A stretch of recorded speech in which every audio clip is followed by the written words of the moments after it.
Boa noite a todos, bem-vindos. Só um detalhe antes de entrarmos no nosso assunto de hoje, para quem acompanhou ou gostaria de acompanhar via YouTube a última série que fizemos, a última leitura comentada sobre Sri Ram, um livro chamado Em Busca da Sabedoria. Hoje saiu o último capítulo no YouTube. Hoje, enfim, nós estamos com a série completa. Logicamente, não é um livro tão famoso quanto Kybalion, mas tão bom quanto, com certeza, ele é. Com certeza. Um livro maravilhoso e hoje ele já está completo no YouTube. Insisto com vocês que um ato muito simples, como mandar um link desse por e-mail ou por Facebook, seja lá como for, para um amigo que seja, nos ajuda muito em termos de propaganda. Somos um grupo voluntário, vocês sabem disso. Então, uma iniciativa como essa, uma palestra que você assistiu e gostou, mande um link para alguém. Isso já nos ajuda bastante. Hoje, então, estamos passando para o capítulo 5 do livro Kybalion. O livro todo mundo conhece, inclusive existe à venda aqui na filial da Asa Sul. É esse. É um livro de capa verdinha, não conheço outra edição. Eu acho que quase todo mundo já o tem, né? A ideia aqui é um grupo de leitura. Então é muito interessante que vocês tenham o livro, leiam, acompanhem. Na minha última leitura em outra filial, a gente já conseguiu criar um clima um pouco de grupo de leitura, ou seja, com um certo debate, com certa interação com o público. Para ter uma palestra, a gente já tinha, porque existe uma palestra sobre o Kybalion completo no YouTube. A ideia é de fazer capítulo por capítulo, sem pressa, para que a gente possa tentar, não vou dizer que a gente vai entender todo o Kybalion, porque isso seria uma ambição irracional, mas tentar entender aquilo que nos é possível. Então, hoje ele vai falar sobre o primeiro capítulo das 7 leis, 5º capítulo do livro. Mas vocês lembram que os 4 primeiros, ele apenas enuncia e fala por alto das leis. Aqui ele vai entrar na primeira das leis, que é a lei do mentalismo, o universo é mental. Bom, eu sempre coloco para vocês esse verso de início. Hoje tem uma novidade sobre ele. Esse é um verso que é colocado na introdução do livro, que ele coloca como se fosse um símbolo do que o livro propõe, que é um verso, uma estrofe, digamos, 5 versos, uma pequena estrofe, e ele coloca como uma transmissão da ideia que o livro está querendo passar, de não deixar que se perca a chama da sabedoria. Só que eu nunca soube de quem era essa estrofe. Ele diz, como diz o poeta, e eu ficava, bom, que poeta é esse? Aí um aluno me fez o grande favor de revirar a internet pelos 4 cantos do mundo, vejam só, porque eu revirei só por 3, ele revirou por 4, e descobriu que esse é um poema de um autor inglês chamado Edward Carpenter. Então, quem tiver interesse de localizar, diz que é um poema enorme, de várias páginas, e isso é apenas uma estrofe, 5 versos. Linda! E desculpem aqueles que já ouviram, mas eu sempre gosto de repetir, porque dá o espírito da leitura. É o que ele pretende com esse livro. Não deixeis que se apague a chama, mantida de século em século, nesta escura caverna, neste templo sagrado, sustentada por puros ministros do amor. Não deixeis apagar esta divina chama. Ou seja, traduzindo para um português claro, não deixem que o conhecimento se perca. Você necessita do conhecimento para si próprio e tem um compromisso com as futuras gerações. Existe um conceito extremamente complicado na Índia, aliás, eu acho que isso é um pouco de redundância, né? Qual é o conceito que não é complicado na Índia? Mas esse é um dos particularmente complicados, que é uma coisa chamada karma futuro. Vocês já ouviram falar disso? Você caminha na velocidade X em direção ao futuro, usando todo o potencial que você tem, esforçando-se para ser o melhor possível. Então você está indo alegre e contente em direção a um determinado ponto. Em direção a esse mesmo ponto vai alguém que também está procurando um sentido de vida mais humano e já tentou várias coisas e já se decepcionou muitas vezes. E você não sabe, mas talvez esse cruzamento nesse ponto seja a última chance dessa pessoa. E a natureza não está pedindo que você seja mais do que pode ser. Está pedindo simplesmente que mantenha o ritmo, sem pressa e sem pausa. Aí no meio do caminho você perde tempo por um capricho pessoal qualquer. E essa pessoa chega lá e você não está nesse encontro marcado com o futuro. Talvez aqui adiante haja um abismo. Talvez você seja uma das últimas chances para essa pessoa. Então essa pessoa, sem nem saber que você existe, te chama para o futuro. A necessidade dela te chama para o futuro. Não bobeie, não perca tempo. Não seja tão atento aos caprichos pessoais. Caminhe, eu preciso de você. Essa necessidade te puxa para o futuro. E às vezes nos parece dor. Eu sinto uma dor. Não é uma dor, é na verdade um apelo, que nós não sabemos interpretar, porque o nosso conhecimento psicológico atual em relação a nós mesmos, as vozes da nossa psique, é bem primáriozinho. Classificamos tudo como desconforto, desconforto tem que ser aliviado. Qualquer coisa que não seja prazerosa e desconforto tem que aliviar. Esquecendo aquele ditado popular tão prudente da minha avó, que dizia que necessidade é que ensina o sapo a pular. Então entendam que nós não temos só o compromisso de manter a chama acesa por nós, mas também pelo futuro. De vez em quando lembrem do karma futuro, quando vem aquela vozinha matinal. Não estou dizendo que isso aconteça com vocês. Evidentemente aqui não deve acontecer com ninguém. Mas algumas pessoas, às vezes, vem uma voz de manhã que diz: não levanta agora não, está cedo. Não tem ninguém precisando de você essa hora da manhã. E coisas dessa natureza, essa é a mais simples de todas, né?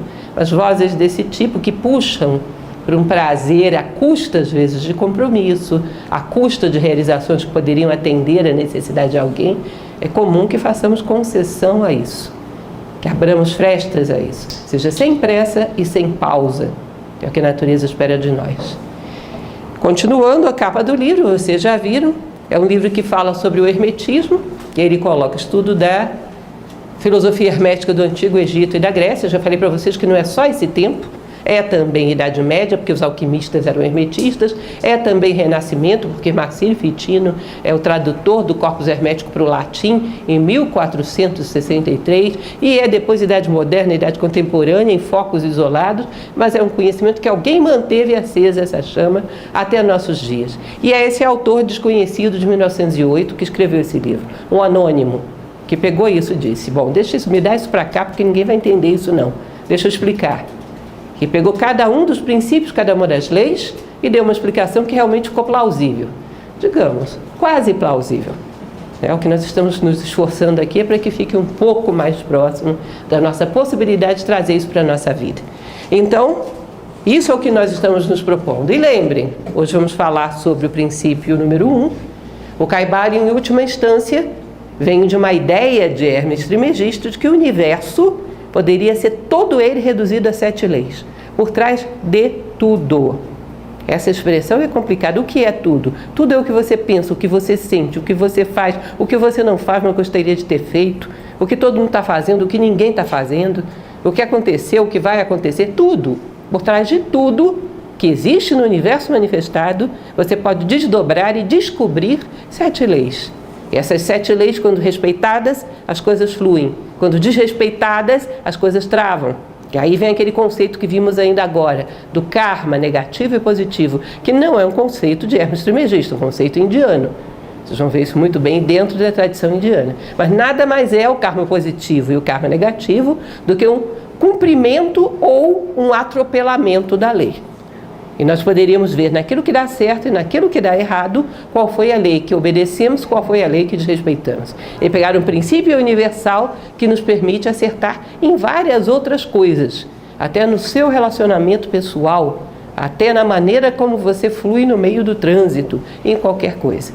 Então hoje nós vamos para o capítulo 5. O universo é mental. Primeira lei do Hermes Trismegisto. Aliás, todo mundo gosta de citar isso, é uma das mais difíceis. Eu já vi, só tem camiseta. Fala sério, eu já vi a lei do princípio do mentalismo estampada em camiseta. Eu já vi o o yin e yang estampado em camiseta. De um lado era florezinhas e do outro bolinhas cor-de-rosa. Eu acho engraçado a maneira como a gente lida com os símbolos antigos, porque está um pouco na moda, né? Então é bonitinho de colocar numa camiseta. Mas o que significa isso? Que se a pessoa tivesse um vislumbre do que é aquilo, provavelmente a sua vida seria outra coisa. Não tem, mas é muito interessante citar. Intelectualismo orientalista, no nosso momento histórico, dá um bom ibope. Então esse princípio diz: o universo é mental, ele está dentro da mente do todo. Em geral, a gente tem uma visão platônica desse princípio. Você sabe o que é a visão platônica? Olha, me desculpe o Platão, porque ele é profundo demais, a gente quase não o entende, tá certo, é tudo verdade. Mas Platão, perto de Hermes Trismegisto, é uma gota de Hermes Trismegisto diluída num copo d'água, em um grande copo d'água.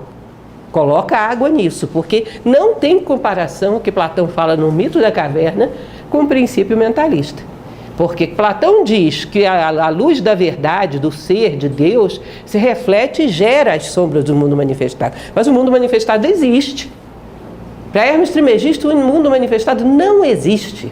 Plano físico, plano energético, plano emocional, tudo histórias da carochinha. Um mundo montado para que você viva uma experiência, mas não tem realidade nenhuma. Tanto não tem que veio do pó, lembram? Cristianismo, judaísmo, e volta para o pó. Porque, na verdade, não é nem pó, porque pó teria alguma realidade microscópica, sei lá, em alguma escala, mas teria.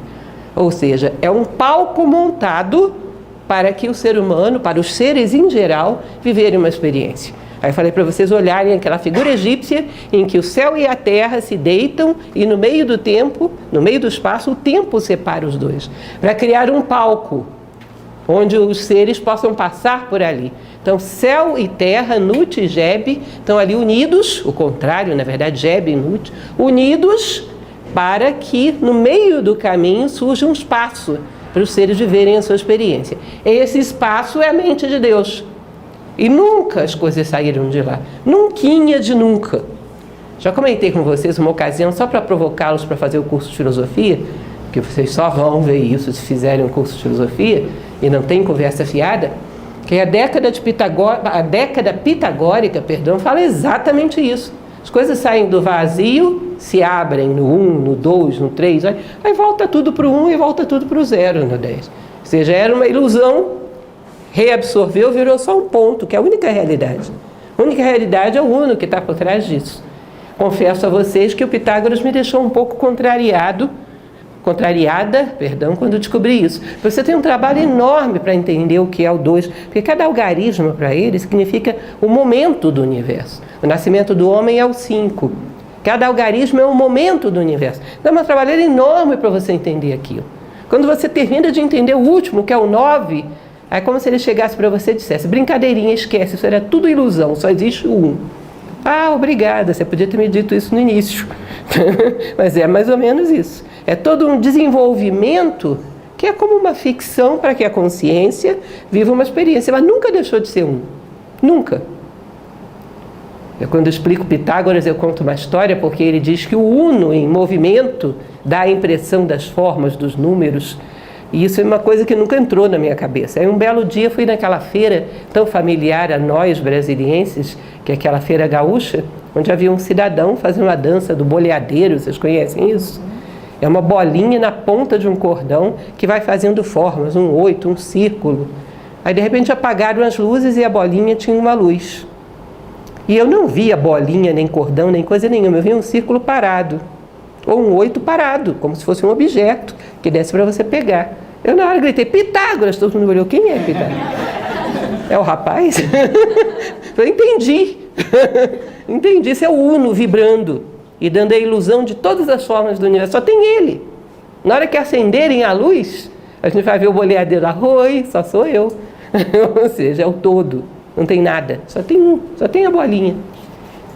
Ou seja, esse é mais um elemento, por muito complicado que seja Pitágoras, por muito que não tenha sobrado quase nada dele, mas Pitágoras ajuda a entender o que está por trás, que ainda é mais complicado, que é o mundo egípcio. Então, todo o universo estaria dentro da mente de Deus. Seriam ilusões criadas para que os seres vivam uma experiência.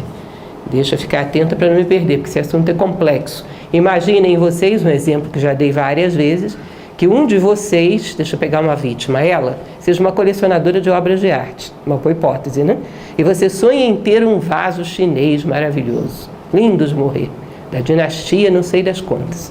Aí um belo dia ela vai fazer uma contabilidade pessoal, chega à conclusão que por algum tempo ela vai ter que parar de comprar obras de arte, porque a crise está difícil, essas coisas são muito caras, daqui a um tempo ela recomeça, agora ela vai parar. No dia que ela tomar essa decisão, gente, É o dia mais propício do universo para ela encontrar esse bendito vaso em liquidação. Você não acha? Vai encontrar mesmo. Na vitrine da loja, dividindo em enésimas prestações.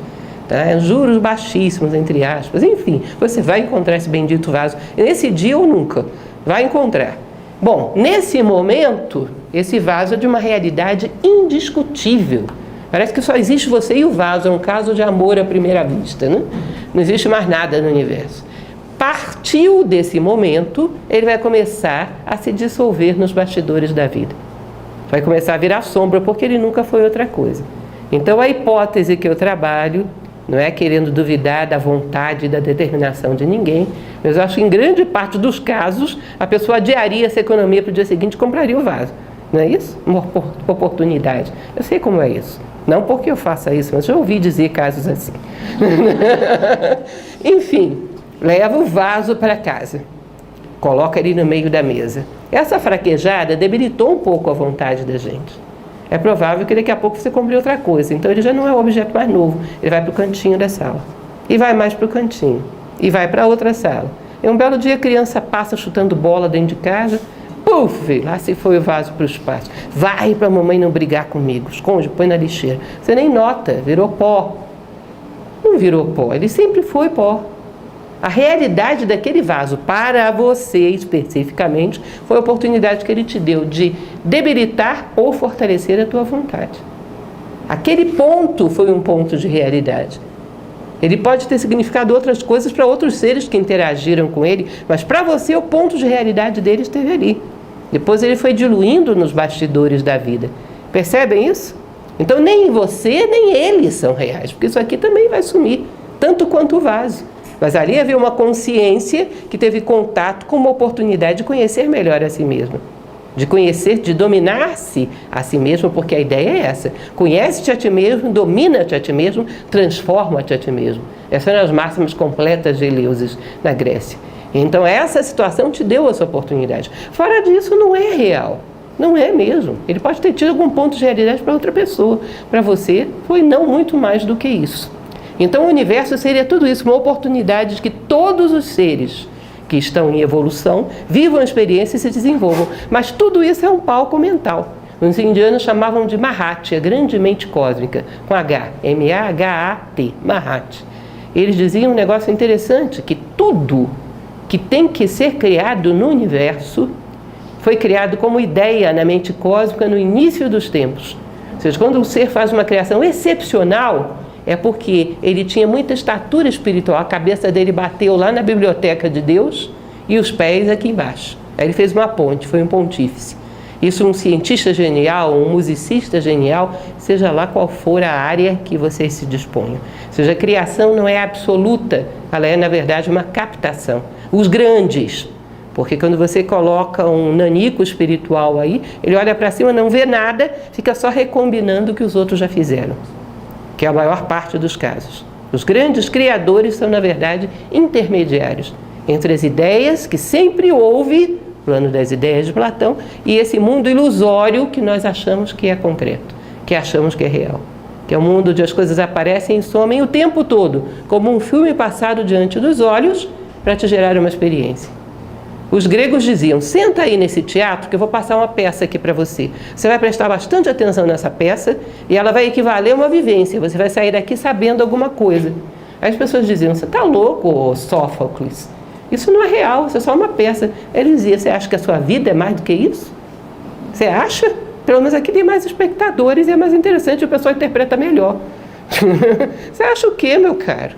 Que a sua vida é mais do que isso? É uma peça. Aqui o pessoal é muito melhor ator do que você, tem mais chance de você aprender. Aí dizem que os grandes escritores, talentosos, fazem exatamente isso. Criam uma história que, se você a percebe, a degusta em profundidade, ela equivale a uma vivência. Os bons escritores, que hoje também não andam tão numerosos assim, né? Muito cá entre nós. Enfim, tudo o que acontece dentro da mente divina. Esses conceitos são apenas para a gente relembrar, tudo aí é sinônimo. Infinitamente vivente é igual à essência real, que é igual ao todo, que é igual a espírito. que também você pode chamar de uno, também é um nome que vários autores na história utilizaram, no meio pré-socrático e em outros locais. O uno, o todo, o espírito, a infinitamente vivente, que é uma nomenclatura hermética, estão falando de um mesmo ser, abstrato, que está acima de tudo, no início e no fim de tudo, e que tudo o que acontece dentro dele. É como se, de alguma maneira, as células dele, as partes dele, estivessem tentando se tornar autoconscientes. E depois voltam para casa com os braços repletos de frutos. Ou seja, com mais conhecimento de si próprio. Mas não existe nada além dele. Aí a gente pensa, o infinito, o todo, é o universo. Não é. Não é o universo. O universo é muito menos do que o infinito, do que o todo. O infinito e o todo, como eu coloquei ali, é incognoscível, nós vimos isso na aula passada, não dá para conhecer, não dá para rotular, não cabe dentro da nossa mente, porque a nossa mente é finita, a nossa mente é limitada, tem recursos, ela é feita para trabalhar na multiplicidade. Então não dá para entender a mente dele com a nossa. Ele não é sinônimo do universo, sabe por quê? Tchan, tchan, tchan, tchan, próxima telinha. O universo, pensa nele, sistema solar. Aí pensa naquele bracinho lá que a gente está dentro da Via Láctea. Aí pensa na outra galáxia que está mais pertinho, Andrômeda, está logo ali pertinho. Aí pensa nisso tudo girando em torno do aglomerado de Vênus, o superaglomerado ao qual a gente pertence. Aí pensa isso tudo dentro de um muro de galáxias. Vai pensando. Você vai perceber que tem pedaços. Tem uma galáxia aqui, outra galáxia ali, tem um ninho a colar, lá no horizonte de possibilidades parece que tem mais um monte de galáxias. Tem pedaços esse negócio, ele é feito de partes. E ele é mutável. De vez em quando aparece uma estrelinha de uma cor, de outra, significa que ela está nascendo, que ela morreu lá longe, já deve ter morrido há muito tempo, porque a luz demora para chegar aqui, né? Mas as coisas estão mudando no universo. Bom, se ele é feito de partes, ele é mutável, ele não pode ser o todo. Se o todo tivesse partes, ele não era o todo. Ele era uma parte. Tem ele mais uma parte. Ele não é dividido. Ele é uno. Então, o todo não pode mudar, porque se ele mudasse, ele criaria uma coisa diferente daquilo que ele era. Já vira dois. Lembrem, o todo, o uno, Deus, o Espírito, seja lá o que for que você queira chamar. Ele diz, inclusive, que o Espírito é uma nomenclatura que a gente tem que ter um certo cuidado para usar. Porque quando você fala Espírito, você pensa que a matéria está do lado de fora, e não é verdade. Esse todo, esse uno, não tem nada fora dele. Não muda nem no tempo nem no espaço. Na simbologia de Pitágoras ele era o zero, eterno, vazio, imutável. Portanto, o universo não pode ser ele. E agora? A gente começou com um problema, a gente sabia o que era o todo. Agora a gente tem 12, a gente não sabe nem o que é o todo, nem o que é o universo. Piorou um pouquinho, piorou, mas já vai melhorar. Então, se o universo não é o todo, provavelmente esse todo deve ter criado o universo. Mas como foi que ele fez isso? Terceiro problema que a gente não tinha quando chegou aqui. A gente não sabe como é que foi criado o universo. E ele vai falar exatamente disso nesse capítulo. Ele vai dizer como surgiu o universo desde o todo, se este não pode se dividir, fragmentar ou criar algo fora de si, porque senão ele deixa de ser o todo. Se tiver alguma coisa fora dele, tem ele e essa coisa. Ele já caiu na dualidade, ele não é mais o todo, ele é uma parte. Ele não pode mudar de jeito nenhum. Então como é que ele cria as coisas? Aí é que vai surgir a dedução que eu acho muito bonita e interessante do hermetismo. Primeiro ele vai abrir um parênteses, que é bem interessante essa colocação, que ele diz que muitas vezes a má compreensão, isso já acontecia em 1908, hoje está bem pior. A má compreensão das tradições que vêm do Oriente, quando se percebe o princípio da correspondência, o que há acima, há abaixo, o homem percebe que ele tem similaridade com Deus, ele acha que ele é Deus. Pô, é a mesma coisa que a roda do carro dizendo, eu sou o carro. Bom, você não é o carro, você participa dele. Você é parte dele, ou seja, a lógica dele participou na sua criação. A célula dizendo, eu sou o homem. Não, você não é um homem, você é parte. Cuidado, vai devagar. Porque se a gente for levar bem a sério mesmo, até para dizer, eu sou o homem, a gente teria que ter um certo cuidado. Porque grande parte da condição humana a gente ainda não realizou conscientemente. Nós somos seres humanos mais em potencial do que propriamente realizados. Isso não é para desmerecer a si próprio, é para ter uma meta. Para dizer, eu sou o ser humano, ainda falta uma boa avançada de consciência.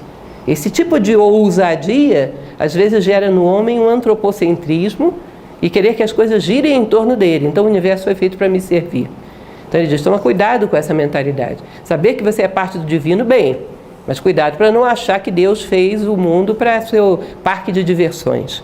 Que às vezes isso alimenta bastante esse sentimento egoísta de que o mundo é um grande playground humano. Né?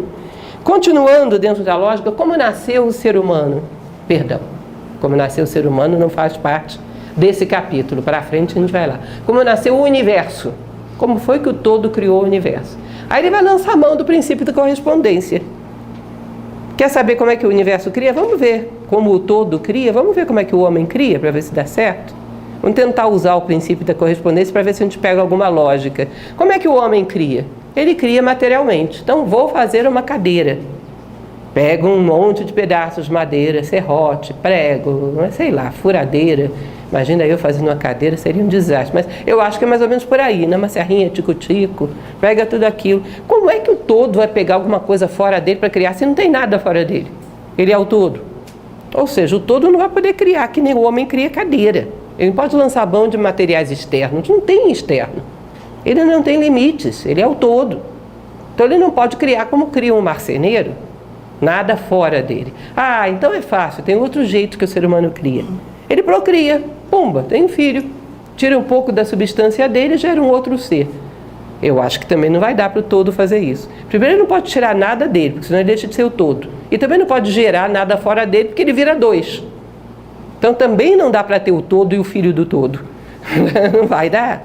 Procriação para o todo também não vai funcionar. Mas esse todo cria alguma coisa, gente? Pelo amor de Deus, que é o todo. Como é que ele cria isso? Não vai dar. Aí ele vem com uma terceira alternativa. Você cria mentalmente.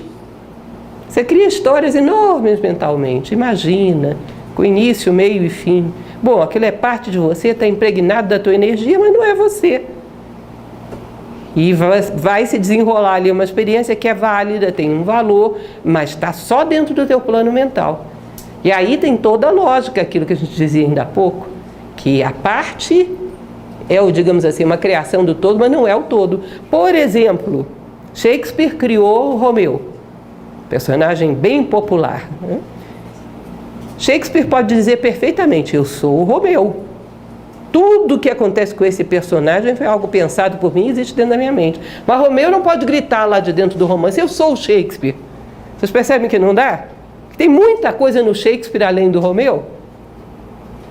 Então nós somos como que um Romeu dentro da mente do Shakespeare. O universo é uma criação dentro da mente do todo. Mas só dentro da mente. Romeu nunca teve carne e osso. Nunca viveu realmente lá entre os Capuletos, nem os Montécios. Ele foi só uma criação mental de Shakespeare. E Shakespeare era muito mais do que ele. Mas através dessa criação mental, Shakespeare deve ter aprendido um monte de coisa, deve ter feito um monte de reflexões. Entendem isso? Deve ter sido útil para ele, foi útil para a humanidade inteira. A gente está aprendendo isso até hoje. Aliás, dizem que se a gente aprendesse bem do Romeu e Julieta, não teria tantos romances desastrados como a gente tem na vida prática. Porque ele é um manual de relacionamento, né? Porque Shakespeare é um grande escritor. Enfim, o fato é que mentalmente dá para o todo criar. Não altera a si mesmo e penetra em sua criação mental. Ou seja, a mente dele é como a mente humana, só a diferença é que a nossa é finita, a dele é infinita. Então diz que o universo, esse raciocínio que ele faz é lógica pura, lógica clássica. Ou seja, só tem um jeito que o homem cria e que o todo também poderia criar, através da mente. Então, isso é quase que uma prova lógica de que o universo não pode ser outra coisa que não uma forma mental do todo. Entenderam? Isso ficou muita viagem.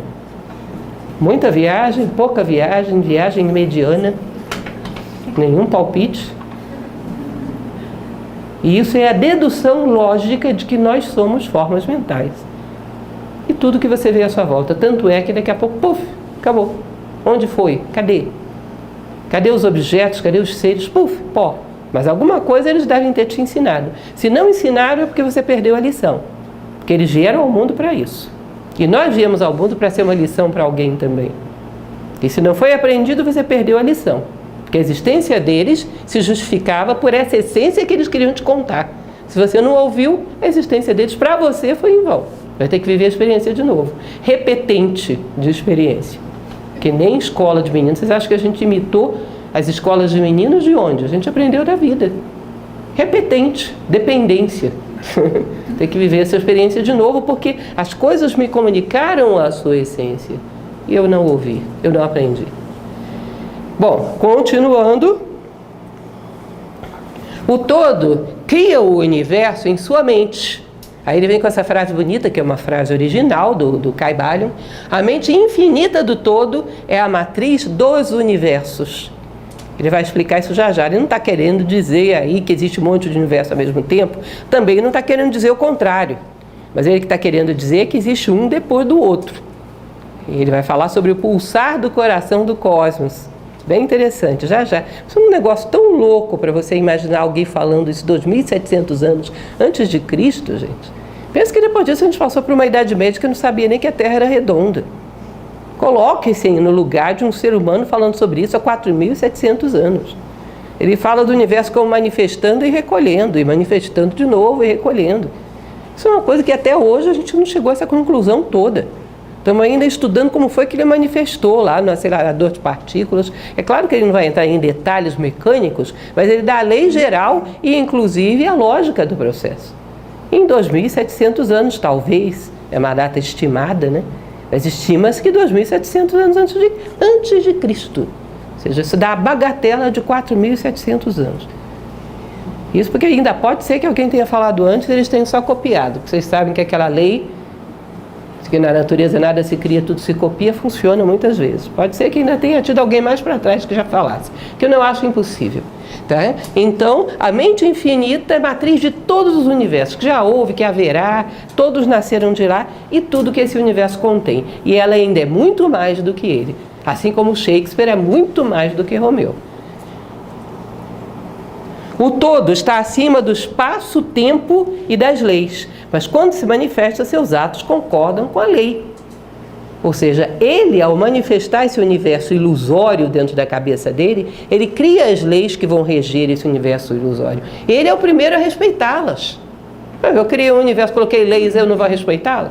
Você vê que tem um clássico indiano, que é o Ramayana, que a história toda é a história do Criador, visto Narayana, sofrendo o karma de ter desrespeitado uma lei que ele mesmo criou. Eles não brincam. É como vocês imaginarem aquele exemplo que eu já dei 1000 vezes também, que é aquele joguinho War. Eu joguei muito aquilo na vida, eu acho que eu fiquei com ideia fixa. As novas gerações não sabem nem do que se trata, eu acho. Era um joguinho de guerra. Tinha umas pecinhas, uns aviõezinhos, uns tanques, era uma gracinha. Bom, se eu inventei o War e eu vou jogar, eu vou respeitar as leis. Não vou dizer, opa, fui eu que inventei esse jogo, eu posso mudar o jogo a hora que eu quiser. Ninguém joga comigo, não tem graça. Se eu inventei o jogo, inventei as leis e quero jogar com você, tem que respeitá-las. Senão não dá, não tem lógica. No meio do jogo não se muda as leis. Então diz que esse todo manifesta o universo, cria leis para levarem do início até o final, que a Índia chama de braços de Deus estendidos sobre o cosmos, são as leis que regem esse universo, e ele é o primeiro a que se submete a elas. Platão tem uma passagem, gente. Platão simplifica bastante o hermetismo, como eu já falei para vocês, um livro chamado O Político, muito, muito interessante, que ele diz o seguinte: você tem um médico, ele te passa um remédio para você tomar por um mês, aí vai viajar, vai passear, fui, daqui a um mês eu volto. Aí ele resolve voltar antes, volta 15 dias antes. Ele, como grande criador da sua receita médica, pode chegar e pegar a sua receita e dizer: não, agora você já tomou 15 dias esse medicamento, deixa eu mudá-lo para alguma coisa que se adeque mais porque você melhorou. Mas ele tem essa capacidade de ver a grande lei que é a medicina e adaptar a sua receita médica. Você que é o paciente, siga a prescrição, não mude, porque você não é médico. Aí Platão ele dizia sobre isso dos políticos do mundo, aqueles que administram o mundo. Eles dizem, teria que haver alguns políticos que entendem as grandes leis do universo. De tal maneira que quando mudam as circunstâncias históricas, eles vão lá e adaptam essas grandes leis para essa circunstância. Então essa lei já não serve mais para esse momento, porque esse momento tem internet. Nesse tempo dessa lei não tinha. Esse momento tem tais coisas. Então eu adapto essa lei para uma prescrição temporal, porque eu vejo as leis, então eu posso adaptar. Ele diz, bom, esses homens são raros. Olha, isso tem 2.400 anos que ele fala isso. Esses homens são raros. Aí tem um segundo tipo de homem que não está vendo nada, mas pelo menos segue direitinho a receita do médico. Ele diz, ainda esses estão ficando raros, aí acaba tudo. Ele diz, tem aqueles palpiteiros que vêm, inventam sua própria receita e ainda obrigam os outros a tomarem. Esses são os mais comuns. Vocês veem alguma coincidência disso? Alguma coisa? Não? Aí ele diz, olha, se a sociedade não tiver, ainda que sejam poucos, uma meia dúzia de médicos que entendam essas leis do todo, não tem jeito não. Você tem que ter aqueles que pelo menos seguem as leis, tem que ter aqueles que realmente veem algo das leis e aqueles que obedecem àqueles que sabem, senão não vai dar não. Isso vai ser uma epidemia. Apenas para vocês terem uma ideia da visão política de Platão baseada nessa ideia das leis do Hermes Trismegisto, que eu acho bem interessante. Continuando, princípio do gênero, que fala que tudo é criado com a combinação do masculino e feminino. A gente entende isso no plano material. Só que quando o hermetismo fala disso, ele fala no nível mega, não está falando de sexo. Ele vai dizer o seguinte, o masculino impulsiona o feminino, que é a natureza, em sua obra de evolução do ser, mas não deixa de ser um. Sabe o que significa isso? Ele não está falando simplesmente da junção de homem e mulher, macho e fêmea, para criar um filhote. Ele está falando do espírito se unindo à matéria para gerar toda a criação. Isso também é masculino e feminino. O Espírito de Deus pairava sobre as águas. A matéria virgem, que é fecundada pelo Espírito. E da combinação desses dois, nascem todos os seres. Que todos os seres são parecidinhos com o papai Espírito e com a mamãe matéria. Tem traços do pai e da mãe. Você precisa da junção desses dois para que o universo gire. A união do Espírito com a matéria é princípio do gênero. Isso acontece no plano material. E aí ele diz, um dos erros fundamentais que acontecem na história e vive acontecendo é você desacralizar um dos dois. Lá em cima é um. Vocês vão dizer, mas no politeísmo egípcio não era. Era. E no politeísmo grego também era. Lá em cima todas as dualidades se concentravam no um. Num Deus absoluto, desconhecido, num Parabrahman hindu, no um. Um sófi cabalista era um uno, que dentro dele tinha espírito e tinha matéria. Eles se uniam nos dois, eles se uniam os dois dentro dele. Sabe qual é o problema de você achar que os dois são opostos? Num ciclo histórico você gosta de um e nega o outro. No outro ciclo histórico você gosta do outro e nega o outro. Então pega lá o livro do inquisidor medieval, a matéria era literalmente o diabo. Você não podia ter prazer material nenhum que você estava pecando. Chegava ao ponto de algumas irmandades religiosas usarem um capuz para não pegar brisa, porque o prazer da brisa era pecado. Então a matéria era toda pecaminosa, não era divina, só era divino o espírito. Dá certo? Não dá certo. Desequilibra tudo, vira fanatismo. Aí vira ao avesso, estamos com ressaca de Idade Média. Vamos fazer uma coisa diferente. Vamos negar completamente o espírito e mergulhar de cabeça na matéria. Tudo é matéria. O meu prazer é das coisas que eu tenho, das coisas que eu uso, das coisas que eu ostento, dos títulos que eu tenho. Só isso. Realização é só isso, felicidade é só isso. O que você fez? Espírito é uma ficção. Se tem, ninguém prova, ninguém fotografou, ninguém voltou, é uma ilusão. O que vale é a matéria. Eu valho por aquilo que eu tenho, de títulos, de ostentação, de vaidade. Às vezes não é nem objetos materiais, porque esses ainda são mais fáceis de você combater a vaidade. A vaidade emocional é a pior que tem. Então, o que acontece aí? Outro tipo de fanatismo, que é o que a gente está vivendo. Ninguém tem muita preocupação em desenvolver uma essência, virtudes, valores para as próximas gerações, mas em deixar um apartamento. De ninguém é exagero, né? Tem saudáveis exceções, mas a regra é deixar coisas materiais para o futuro, não deixar valores. Isso é outro tipo de fanatismo.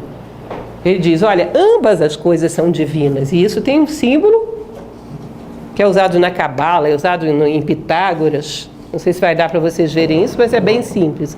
É uma estrela de 6 pontas, que o espírito se entrelaça com a matéria. E eles encontram um centro comum, o divino. Ou seja, ambos emanam de um centro comum, divino, espírito e matéria. Todos os dois são aspectos dessa dualidade primordial, que é o 2 de Pitágoras.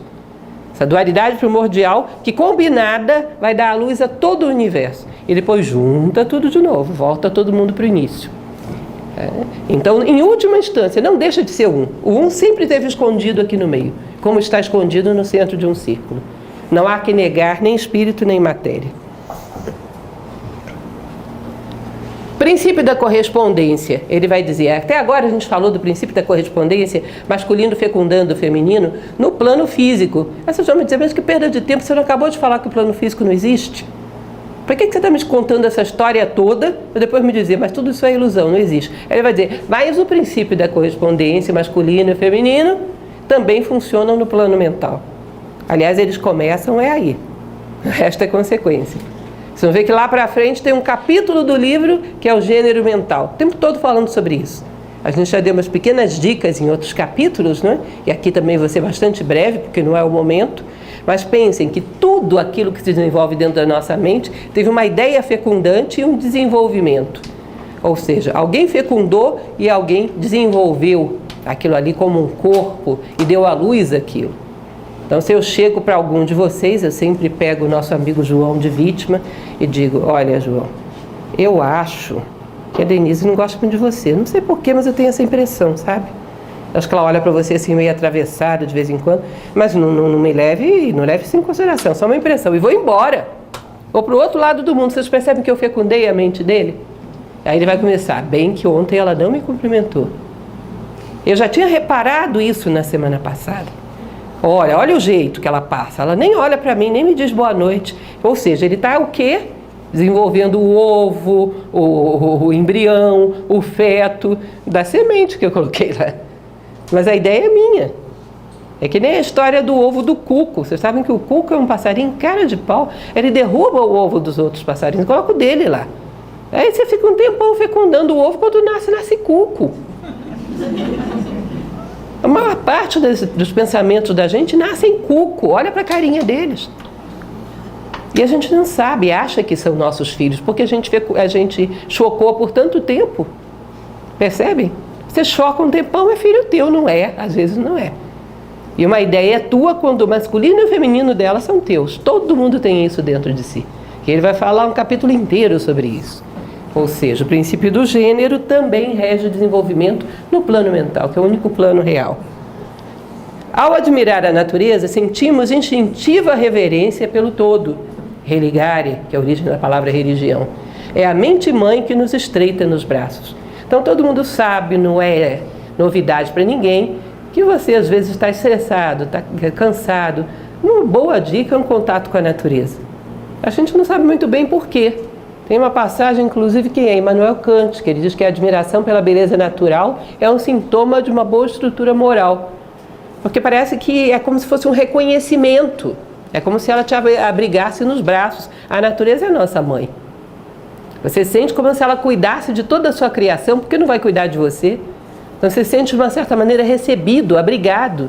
É como se fosse uma volta para a casa dos pais no Natal. Ir para o seio da natureza, observá-la, entendê-la. Saber ler isso na natureza já é um sintoma de desenvolvimento moral. Você a reconhece como mãe. É a grande mãe, de fato. A natureza é um aspecto visível da matéria, a grande mãe. E o grande pai, o espiritual, em entendê-la te ajuda a reconhecer o pai, refletido nela. E os dois juntos são a tua origem, são a tua volta para casa. A ideia da família é uma ideia muito boa.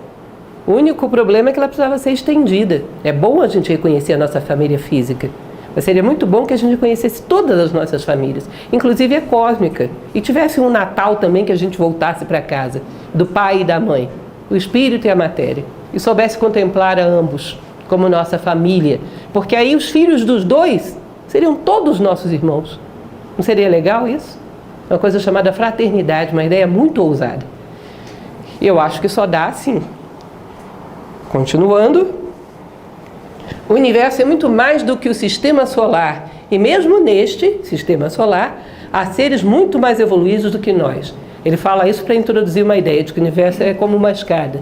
É como diz na Cabala hebraica, a escada de Jacó, que vai desde o ser mais ínfimo até o ser mais desenvolvido. Aí ele diz um negócio super ousado. Você pensa, eu sou um ser humano. Você está um ser humano. Assim como, isso diz a tradição hermética, tá? Qualquer coisa reclamem, vocês sabem, www.hermes.trismegisto. Ele diz, da mesma maneira que você fala para um garoto, você está no ensino médio, você não diz, ele é um estudante de ensino médio, é uma coisa temporária, ele está passando por aí. Ele já esteve lá no primário, depois vai para uma graduação, ou pós, sei lá, ele está passando por aí. É uma experiência momentânea, a essência dele não é um aluno de ensino médio. A natureza humana Aliás, diz que a gente copiou isso dela mesma, da natureza. A natureza humana é assim também, você está passando pela condição humana. Está de passagem. Diz que já fomos coisas mais simples e seremos seres mais avançados. Já deve ter ouvido falar aquela historinha bobinha que diz que houve um homem que procurou um mestre tibetano. Quando chegou lá na casinha onde ele morava, não tinha nada dentro da casa. Ele sentado no chão meditando, não tinha nada dentro da casa. Aí o cidadão virou para ele e falou: oi, mestre, cadê seus móveis? Aí ele virou para o viajante: e você, cadê seus móveis? Ué, mestre, como assim? Eu estou no meio de uma viagem. Que coincidência, eu também estou no meio de uma viagem. Percebem? Nós estamos no meio de uma viagem. E ele vai dizer coisas interessantes. Você está numa dificuldade, você pode não acreditar em nada conscientemente. Mas se você está no meio de uma dificuldade muito aguda da sua vida, quase que impulsivamente você pede: se existe alguém aí acima, me ajuda. Existe uma intuição que se tem alguém maior do que a gente, tem alguma obrigação de nos ajudar. Agora, raramente temos a intuição de que tudo que vem para trás nós temos obrigação de ajudá-lo. Não é isso? Compreendemos a parte da história que nos interessa. Vocês lembram daquela passagem que o Saramago, quando perguntaram para ele o que ele achava da Declaração dos Direitos do Homem, que ele disse: é ótimo, mas que dia vão inventar a Declaração dos Deveres do Homem? Seria bem legal. Todo mundo para frente tem que me ajudar, eu não tenho que ajudar ninguém para trás? O universo é todo interligado, uma escada plena de seres. Isso faz com que cada um aceite aquilo que é e tenha uma grande satisfação naquilo que é e procure vivê-lo em plenitude, sem ansiedades, mas sem apego também. E saiba que vai estar sempre caminhando para ser o melhor de si, mas nem sempre vai ser a mesma coisa. Agora vocês estão novamente com cara de que isso é uma viagem. Não? Sim, mais ou menos. Gente, sinto muito, é o Hermes Trismegisto, é tudo culpa dele. Esse é um princípio muito famoso atualmente, que é o princípio da transferência da responsabilidade. Que facilita bastante as coisas. Não é do Hermes Trismegisto, é meu. Aqui é a coisa mais bonita que tem, já quase terminando, penúltima tela, nossa, estamos acabando. Ele diz: a morte não é real. Iremos no universo subindo degraus até que o todo recolha em si todas as suas criações. Pulsar do coração do cosmos. Deixa eu contar para vocês uma coisa que eu não sei se vai deixá-los tristes nem alegres, mas talvez os surpreenda. Sabe a eternidade? Prepare-se, a eternidade não é eterna, ela acaba. Que eternidade mais fajuta, né? Não se faz mais eternidade como antigamente, mas é assim, a eternidade acaba. Helena Blavatsky, ela diz que a eternidade é a idade do éter, que é um elemento muito sutil, que está acima dos elementos materiais. Ela acaba, caros, mas ela demora tanto para acabar que ela se inclina para o sem fim, mas ela acaba. E o que acontece quando ela acaba? Todas as coisas são reabsorvidas dentro do todo, levando aquele grau de consciência que elas conseguiram desenvolver ao longo da viagem. Aí, num determinado momento, esse todo emana tudo de novo e a história recomeça. Os seres todos evoluindo, correndo atrás de luz, correndo atrás de descobrir quem são, recolheram um tanto de luz, chegaram aos pés do Pai, com os braços repletos de frutos. Puf, ele recolhe tudo de novo. Absorve tudo em si, na não matéria, no não espírito, na totalidade. E no outro momento, puf, manifesta de novo. Aí, o que os hermetistas diziam? Que eram seres muito imaginativos. Que o único atributo do todo que você pode perceber é que ele é que nem um coração, ele pulsa, ele tem sístoles e diástoles. Puf, manifesta, puf, recolhe. Aí eles falam um negócio que eu acho a maravilha das maravilhas. O teu coração é parecido com o todo. Lembram de uma outra frase egípcia, num livro de um dos vizires, Máxima Ptahotep, se eu não me engano, a minha memória está ficando meio fraca. Ele diz: o coração do homem é o maior mistério do universo. Banha teu pensamento, tua palavra, tua ação em águas do coração. Porque esse pulsar do coração do todo é semelhante ao nosso... Todos os corações são de uma família só. É como se você, ao entender o teu coração, abrisse um corredor que te leva até Deus, que te leva até o todo. Porque os dois são parecidinhos. Aí aquilo que a gente diz da voz do coração, que é aquela dorzinha que dá à noite antes de dormir, quando você percebe que em algum momento durante o dia você atropelou um princípio, atropelou uma virtude, foi desatento, foi cruel, foi egoísta, que você tem que voltar lá e se comprometer a se reabilitar no dia seguinte, porque senão não para de doer. Já falei para vocês uma ocasião numa palestra, o pessoal ficou me olhando assim e disse: isso é loucura, mas acontece desse jeitinho. Lembram do Chicó? Não sei não, só sei que é assim. Antes de dormir, às vezes, é um momento que eu acho que para a correria, né? Então é um momento bom para reflexão, a mente fica discutindo com o coração. E você volta, você sente aquela dor, você pergunta, o que foi? Aí você percebe aquele momento em que você foi cruel com uma pessoa. Aí a mente diz, não, você não fez isso, você está exagerando. E o coração não discute, continua doendo. Não, mas fulano nem te cumprimentou, por que você tinha que cumprimentar ele? E o coração doendo. Ah, você está querendo ser bom demais, hein? Isso é vaidade. E o coração doendo. Não adianta, o coração não argumenta. Você tem que entrar nele como se fosse um templo íntimo e dizer, me comprometo, vou melhorar. Aí, puf, passa a dor. Vocês já viveram isso? Conversar com o teu coração para perguntar qual foi o momento do dia que você traiu a si próprio, que você atropelou as leis. Isso vai fazer com que você vá farejando, vá rastreando as leis. E você entende que ele é um corredor que leva direto às leis. Porque ele sabe quando você atropelou e quando não atropelou. É uma polícia rodoviária precisa. Ele sabe quando você desrespeitou os caminhos, quando você atropelou alguma lei do caminho. E conversar com ele é uma forma de comunicação com um único atributo do todo. É um grande coração, do qual a gente só sabe que tem sístoles e diástoles, como o nosso próprio coração. Eu acho isso muito bonito. E por fim, tão bonito quanto, esse capítulo termina com essas frases do Hermetismo. Vejam só se isso é uma pura poesia do mais alto nível que a gente possa imaginar. Nós temos uma caminhada segura nos braços dos pais. Aí o Hermetismo diz, dentro da mente pai e mãe, o filho mortal está na sua morada. Não há nenhum órfão de pai ou de mãe no universo. Querem coisa mais bonita do que isso? Não há nenhum órfão de pai ou de mãe dentro do universo. Dentro da mente pai e mãe, o filho mortal está na sua morada. Basta que reconheça isso, que se sinta nos braços do pai, porque é exatamente onde estamos. Entramos em harmonia com o acalanto dessa mãe. Com essa canção de ninar que ela canta para nós, que a Luz do Caminho chama da canção da vida, a canção de ninar da grande mãe. Você entra no ritmo dela, você percebe, você baila com o universo, encontra o seu lugar. Não existe nenhum órfão de pai e mãe dentro do universo, dentro do todo. Basta que se reconheça isso. Eu me recordo, uma vez, já contei, aliás, eu acho que mais de uma vez eu já contei isso para vocês, muitas vezes. Eu gosto de contar historinha bobinha. Vocês vão entender que não é à toa. É porque nós somos simplesmente filósofos.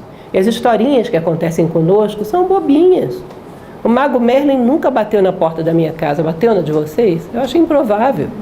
Então, o GPS dele não se localiza no século XXI, ele não vai bater na nossa porta. O que acontece com a gente são coisas pequenas, mas em cima dessas coisas é que você vai ter que chegar às reflexões que te correspondem, que são relativamente grandes, ou que são o que se espera de nós nesse momento. Eu estava à beira da praia um dia, em João Pessoa, muitos anos atrás, e passava um rapaz com uma criança no colo, devia ter 1 ano de idade. Eu estava dormindo nos braços dele. Era um rapaz muito bem vestido. Uma pessoa provavelmente de classe média, alguma coisa assim. E a criança dormia absolutamente relaxada. Imagina uma criança de 1 ano dormindo nos braços de um pai. A sensação que você tem pela postura corporal dela, de bracinhos, perninhas, cabeça, é que ela está no lugar mais seguro do mundo. Só que ela está enganada, porque aquele pai não é a pessoa mais segura do mundo. É quase que uma criança como ela. Você olha nos olhos, e foi isso que eu fiz, eu olhei nos olhos daquele rapaz, percebi que era uma pessoa tremendamente insegura e talvez até angustiada naquele momento.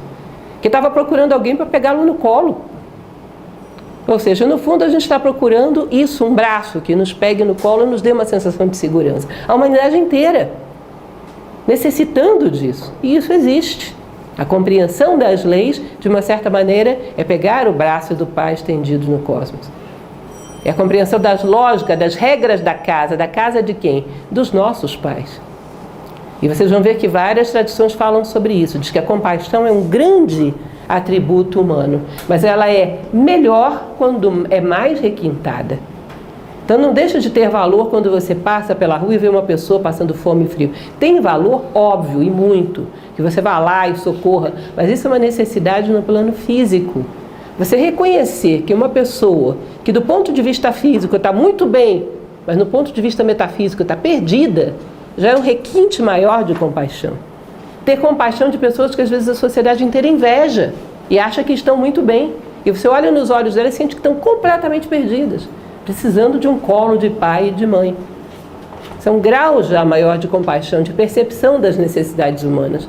Porque é esse tipo de necessidade que vai suprir as daqui de baixo. E não o contrário. Só o inocente, o ingênuo, acha que as causas da miséria no plano físico estão no plano físico. As causas da miséria física estão na miséria psicológica, moral e espiritual do homem. No fundo é falta de pai e de mãe, que se reflete aqui embaixo, que nem na caverna. E quanto mais a gente depura a nossa compaixão, mais a gente chega a sentir uma compaixão profunda de seres que aparentemente, para os padrões da sociedade, estão muito bem, mas que não estão nada bem. Precisam desesperadamente de pai e de mãe. E eles existem. E podem ser vistos através da aparência banal da vida. Bom, e essa é a nossa última tela, é o nosso recado de hoje, complicado, né? Eu fico imaginando, porque as palestras são abertas, tem pessoas que eu acho que estão vindo aqui hoje pela primeira vez. Por favor, o pessoal que está vindo pela primeira vez, não desespere. A vida é assim mesmo, nem todos os capítulos são tão complicados quanto esse. E mesmo esse, você lendo o livro, dá para ficar mais fácil. Então não desanimem, não. O esforço para poder entender coisas mais sutis qualifica a nossa vida. Não esqueçam daquela frase do Confúcio: o homem vulgar fala de pessoas, o homem comum fala de coisas, o homem verdadeiramente humano fala de ideias. Então, esforçarmos-nos em conjunto para entender essas coisas nos ajuda muito a sermos mais humanos. Não fiquem desesperados, tá certo? É verdade que quando eu li pela primeira vez eu fiquei um pouco desesperada também, mas insisti. E estou insistindo de novo aqui com vocês.